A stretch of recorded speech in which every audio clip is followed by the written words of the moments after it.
She hadn't eaten in 4 days. While the elite twirled in silk under crystal chandeliers, her body was actively shutting down. When her knees finally buckled on the polished marble floor, it wasn't death that caught her. It was the lethal, unyielding grip of the Alpha King himself. To understand how a werewolf ends up starving to death in the middle of modern society, one must understand the brutal economics of the Red Creek Pack. To the outside human world, Red Creek was a quiet, blue-collar logging community in the Pacific Northwest. But within the Pack's hierarchy, it was a feudal nightmare ruled by Alpha Derek Lawson. Cora Hastings was 20 years old, an unshifted wolf, and completely alone. In werewolf biology, a delayed shift is almost always triggered by severe trauma or chronic malnutrition. For Cora, it was both. After her parents died in a tragic mill accident when she was 15, she became a ward of the Pack.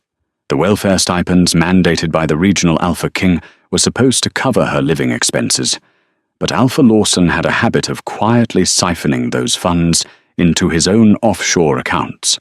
Unshifted wolves like Cora were branded as defectives. They were stripped of Pack protections, barred from hunting on Pack lands, and subjected to a 90% tax on any human wages they earned. Cora worked 60 hours a week at a roadside diner just across the county line. By the time Alpha Lawson's enforcers collected their Pack dues, she was left with barely enough to rent a leaking, unheated trailer from a human landlord, Mrs. Higgins. There was no money for groceries. For a normal human, going without food is agonizing. For a werewolf with an accelerated cellular metabolism, it is a rapid, excruciating decay. Her body, desperate for fuel to maintain its healing factor and higher body temperature, had begun cannibalizing its own muscle tissue. The royal mating ball, an archaic but legally binding census mandated by the Alpha King every 5 years, was the absolute worst thing that could have happened to her. Attendance for all unmarried wolves between the ages of 18 and 25 was compulsory. Failure to appear was considered treason against the crown, punishable by permanent exile, which, for a starving, unshifted female, was a death sentence. 4 days before the ball, Cora ran out of oatmeal. 3 days before the ball, she drank hot water with salt to trick her stomach into stopping its violently painful cramping. 2 days before, she begged the Pack physician, Dr. William Gable, for a simple glucose IV or vitamin supplements. He had looked at her hollow cheeks and trembling hands, sneered, and told her that Pack medical supplies were reserved for contributing members of society. On the day of the ball, Cora was running on nothing but adrenaline and the sheer, stubborn will to survive. She had traded her only winter coat to a local pawn shop for a dark emerald velvet dress. It was a beautiful garment, but it hung loosely on her emaciated frame, doing little to hide the sharp, jutting lines of her collarbones. She pinned the waist back with safety pins, applied a heavy layer of cheap drugstore foundation to mask the bruised, sunken circles under her eyes, and boarded the chartered bus to the Sterling estate. Every jolt of the bus sent nausea rolling through her. The other young wolves from Red Creek laughed and gossiped, drinking champagne from plastic flutes. Chloe, a high-ranking enforcer's daughter, deliberately bumped into Cora's shoulder, sending a spike of blinding pain down her spine. "Careful, runt," Chloe sneered, her eyes raking over Cora's thrifted dress. "Don't bleed on the upholstery. The king doesn't want 6 strays stinking up his palace." Cora didn't have the energy to reply. She pressed her forehead against the cold glass of the window, her vision swimming with black spots. All she had to do was walk in, scan her identification chip at the registry desk, hide in a corner for 2 hours, and leave.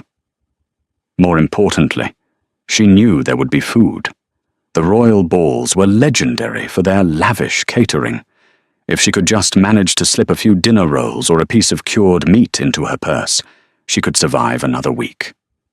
That single, desperate hope was the only thing keeping her upright as the bus passed through the towering wrought-iron gates of the king's estate. The Sterling estate was a monument to wealth and absolute power. Alpha King Gabriel Sterling was not just a monarch of the supernatural world, he was a titan in the human one, controlling a vast empire of real estate and global shipping. The ballroom was cavernous, boasting gilded ceilings, cascading crystal chandeliers, and floors of black marble that reflected the glittering attire of 1,000 wolves. For Gabriel, the ball was an irritating formality.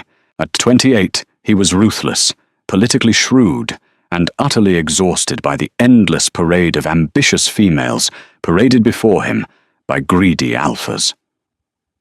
Standing on the elevated dais at the back of the room, flanked by his beta, Thomas Reed, Gabriel watched the crowd with cold, predatory eyes. "Lawson's pack just arrived," Thomas murmured, checking a tablet. "Numbers are down again. He's claiming a bad flu season." Gabriel's jaw tightened. "Lawson is a liar. Audit his accounts first thing Monday. I want to know where the regional welfare subsidies are actually going." Down on the floor, Cora was dying. The moment she stepped through the grand double doors, the sensory overload hit her like a physical blow. A healthy werewolf's senses are sharp. A starving werewolf's senses are desperate, wildly fluctuating between hyper-awareness and total numbness. The roar of 1,000 voices echoed in her skull like shattering glass. The heavy, suffocating scents of expensive perfumes, musks, and aftershaves clogged her throat. But beneath it all was the food. Her stomach contracted so violently she had to bite the inside of her cheek to keep from crying out, the metallic taste of her own blood flooding her mouth. Waiters in pristine white jackets moved through the crowd carrying silver trays piled high with roasted venison, seared duck, artisan breads, and mountains of fresh fruit. Cora's singular focus narrowed to a tray of warm, buttered rolls sitting on a banquet table 40 feet away. It felt like a desert mirage. She took a step, but her legs felt like they were moving through wet cement. Her core temperature was dropping dangerously low. The cold sweat clinging to her spine was a clinical sign of hypoglycemic shock, but she didn't care. She just needed one piece of bread. She took another step, weaving unsteadily past a group of laughing elites. Her breathing grew shallow. The black spots in her vision expanded, swallowing the edges of the room until all she could see was a tunnel of light focusing on the banquet table. Up on the dais, Gabriel suddenly stiffened. Mid-sentence, he stopped talking to Thomas. His head snapped up, his nostrils flaring. Through the overpowering stench of 1,000 different wolves, a scent sliced through the air with terrifying clarity. It was faint, masked by cheap foundation and stale bus exhaust. But beneath that, it was petrichor and wild honey. Rain hitting dry earth. Mate. Gabriel's wolf, usually tightly controlled beneath layers of aristocratic ice, slammed violently against his ribs. He stepped forward, his eyes scanning the massive crowd, searching for the source. Down below, Cora was 5 feet from the table. She reached out a trembling hand, her fingers brushing the edge of the white linen tablecloth. But her body had finally reached its absolute limit. The cellular starvation peaked, cutting the glucose supply to her brain entirely. The roaring in her ears went completely silent. Her vision snapped to black. Cora didn't even feel herself falling. She just let go. Gabriel saw the flash of emerald velvet disappearing beneath the crowd. He didn't think. He didn't issue an order. The Alpha King vaulted over the edge of the 5-foot marble dais, landing soundlessly on the floor below. The sheer velocity and dominance rolling off him in suffocating waves caused the surrounding crowd to violently part, wolves throwing themselves backward to expose their necks in instinctive submission. Cora was inches from hitting the unforgiving black marble when a massive arm wrapped around her waist, hauling her upward. The moment Gabriel's skin made contact with hers, a violent electric shockwave detonated through the ballroom. It was a tangible burst of pure kinetic energy, blowing out 3 of the nearest crystal chandeliers and sending shards of glass raining down onto the floor. Several wolves screamed, dropping to their knees as the king's dominating aura spiked to lethal levels. Gabriel pulled her against his chest, the relief of finding his mate washing over him for exactly 1 microsecond before it was violently replaced by absolute horror. She weighed nothing. Through the thin velvet of her dress, his large hand completely enveloped her waist. He could feel every single ridge of her ribs, the sharp protrusion of her spine, the hollow cavity of her stomach. Her skin was freezing, coated in a sickly, clammy sweat. Her heartbeat was erratic, a weak, fluttering bird struggling in a cage of brittle bones. Gabriel looked down at the pale, bruised face of his mate, the heavy makeup failing to hide the sunken, skeletal structure of her cheeks. She was actively dying in his arms. A low, guttural sound began to vibrate in Gabriel's chest, a sound that had not been heard in the Sterling bloodline for centuries. It was the primal, terrifying sound of an alpha realizing his mate had been tortured. The ballroom went dead silent. The music stopped abruptly. "Thomas!" Gabriel's voice was barely a whisper, yet it echoed off the marble walls with the force of a thunderclap. Beta Thomas Reed was at his side in a fraction of a second, his own eyes widening as he took in the state of the girl in the king's arms.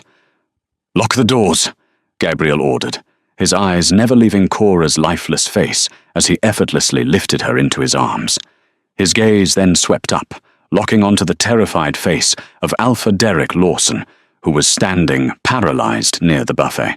The king's eyes flashed from their human brown to a vibrant, glowing gold. "Lock the doors," Gabriel repeated, his voice dropping into a demonic, dual-toned growl that vibrated the very floorboards. "And let no one from the Red Creek pack leave this room alive." The Sterling Estate's private medical wing, operated by contractors from Kensington Medical Group, rivaled the trauma centers of Johns Hopkins. But as Gabriel kicked the reinforced double doors open, the state-of-the-art facility felt entirely too small to contain his terror. "Pendleton! Now!" Gabriel's roar shattered the sterile quiet. Dr. Arthur Pendleton, the chief of supernatural medicine, sprinted down the corridor with a team of trauma nurses trailing him. When he saw the Alpha King carrying the frail, unconscious girl in the thrifted velvet dress, his professional composure briefly slipped. The king was drenched in a suffocating aura of dominance and panic, his golden eyes glowing with a feral intensity that made the nurses instinctively lower their heads. "Put her on bed 1, sire," Dr. Pendleton ordered, snapping on nitrile gloves. He deliberately used his most clinical, unyielding tone to cut through Gabriel's alpha-driven hysteria. "And step back. You are suffocating her with your pheromones. If you want her to live, give my team space." It took every ounce of Gabriel's willpower to release Cora. The moment her feather-light body settled onto the stark white sheets, nurses swarmed her with practiced, ruthless efficiency.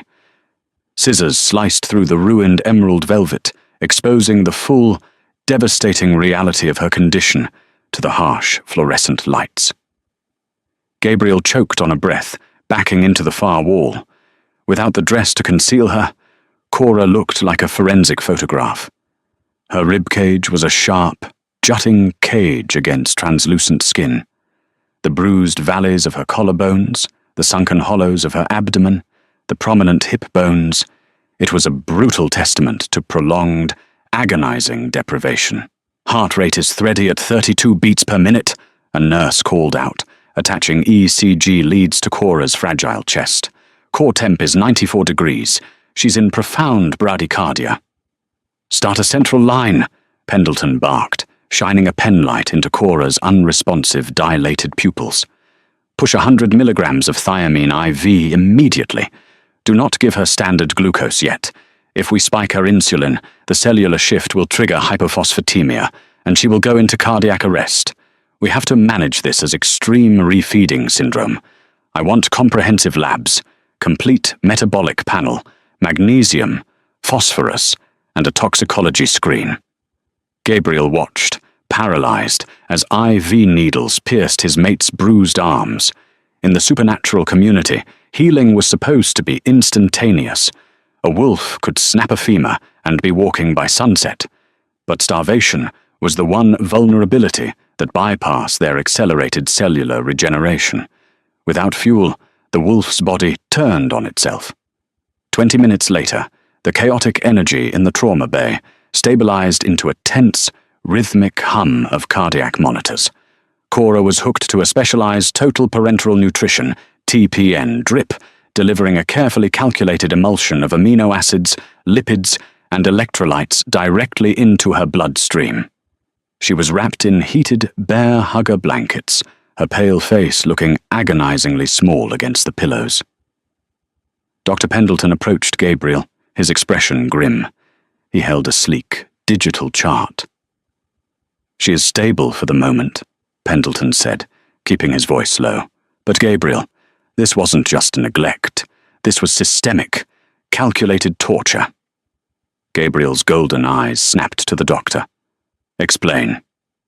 "Her bone density and muscle atrophy suggest she has been living on less than 400 calories a day for years," Pendleton stated, swiping the screen. "But that isn't the worst of it. The toxicology screen came back. We found trace, chronic levels of Aconitum napellus, synthetic wolfsbane, in her bloodstream." The air in the room dropped 10 degrees.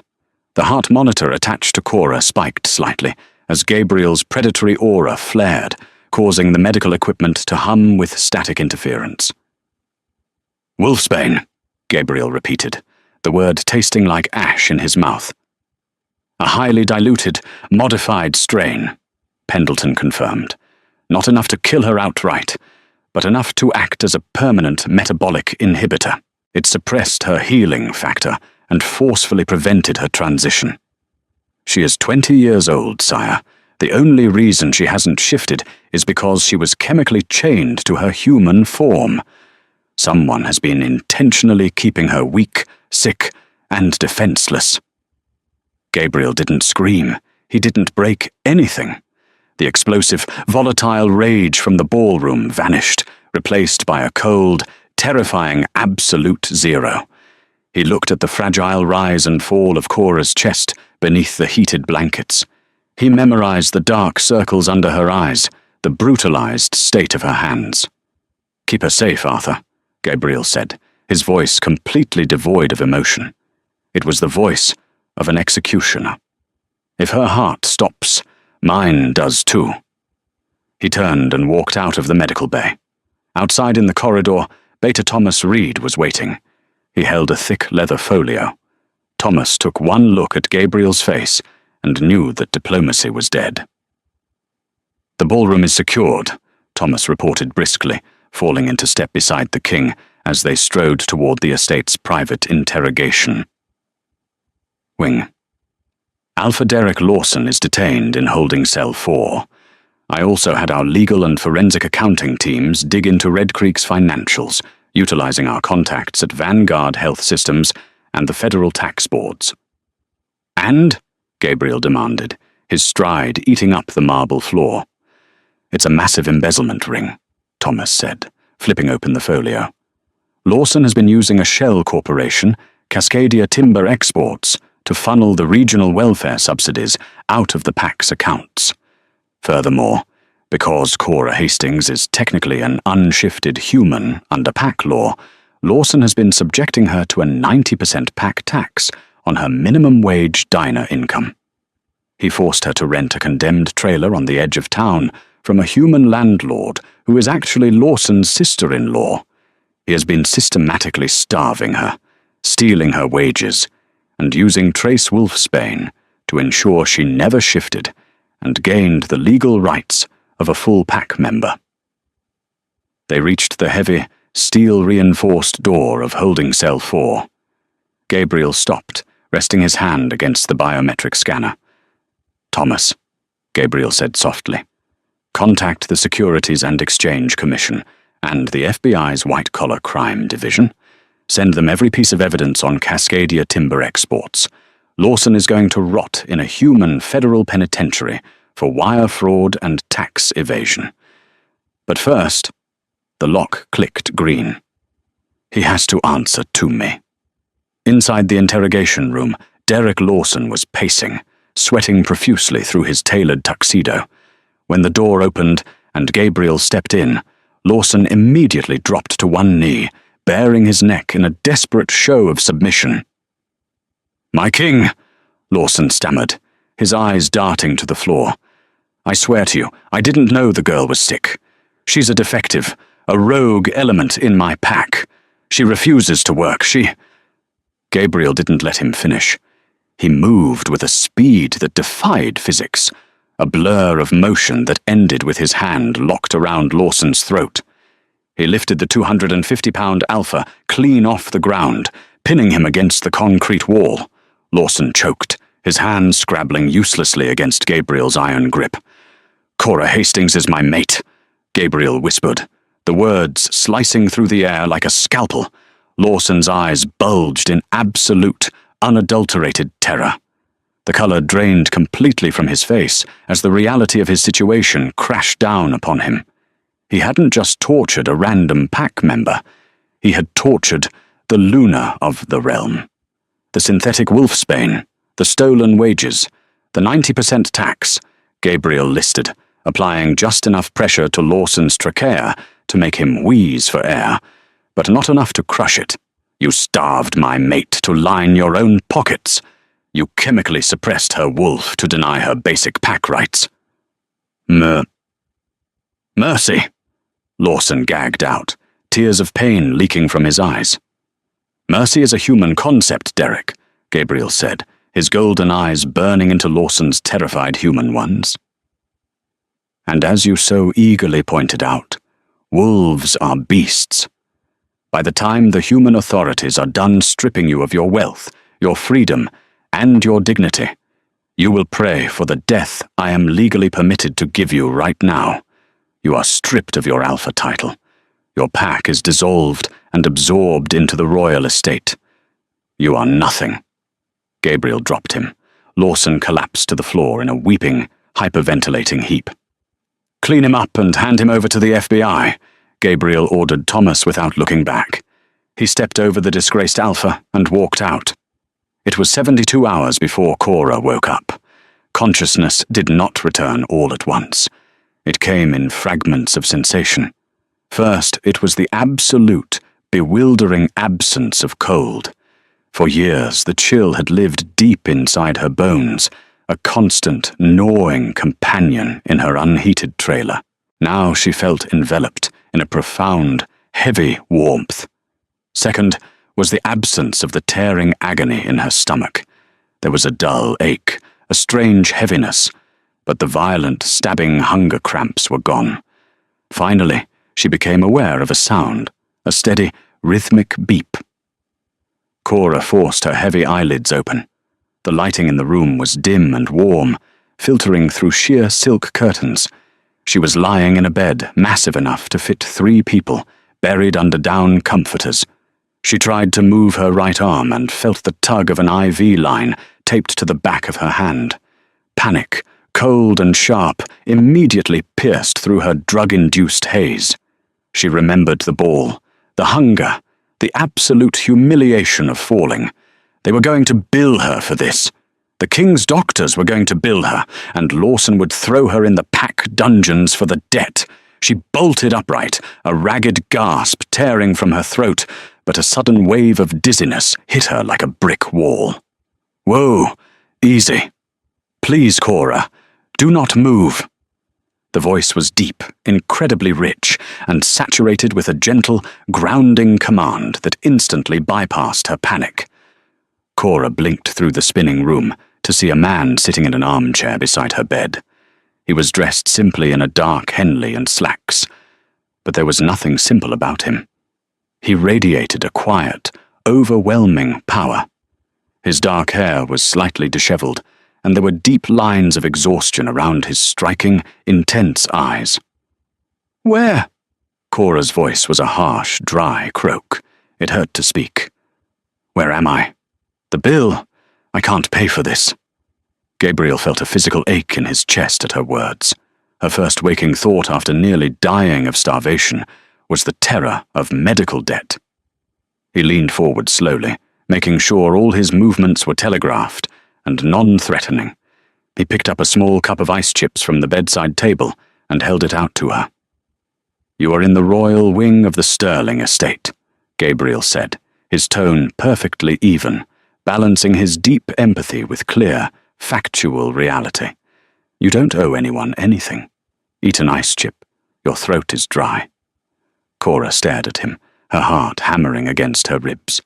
She recognized him from the Pack history books, the Alpha King. Gabriel.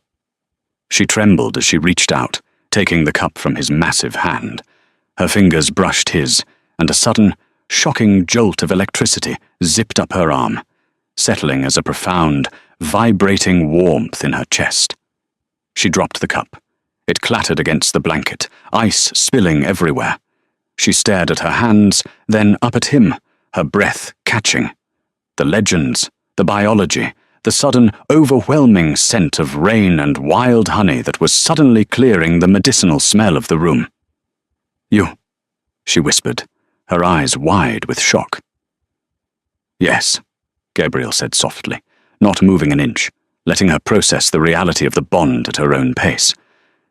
"I am your mate, and you are entirely safe." Cora slumped back against the pillows, her mind short-circuiting. "I'm defective. I can't shift. I'm a runt." She recited the insults she had been fed for years, believing them to be medical facts. "You are not defective," Gabriel corrected firmly, his voice leaving no room for argument. "You have been poisoned. Your former alpha, Derek Lawson, was dosing you with a synthetic metabolic inhibitor and embezzling your Pack funds. You didn't fail to shift, Cora. You were medically suppressed and systematically starved." Cora processed the words slowly. Poisoned, embezzled, the endless nights of crying from hunger, the bone-deep exhaustion of working the diner, the brutal mockery from her packmates. It wasn't because she was broken. It was because she was a victim of a calculated corporate and physical assault. Tears, hot and fast, began to spill over her eyelashes. It wasn't just sadness. It was the explosive, overwhelming relief of validation. She wasn't crazy. She wasn't weak. Gabriel finally moved. He shifted onto the edge of the mattress, his large frame entirely focused on her.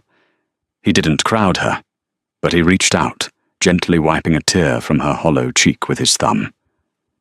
"Lawson has been stripped of his title and handed over to federal authorities for financial crimes," Gabriel stated, grounding her in the reality of the present. "Your Pack is dissolved. You are under my absolute protection. Dr. Pendleton has a carefully regimented nutrition plan for you. It will take months to rebuild your bone density and muscle mass, and the process will not be easy. But you will never, ever go hungry again. That is not a promise. That is a fact." Cora looked up into his eyes, seeing the unyielding truth written there. The starvation was over. The game of survival had ended. She took a trembling breath, slowly leaning her cheek into the warmth of his palm, and for the first time in 5 years, she simply allowed herself to rest.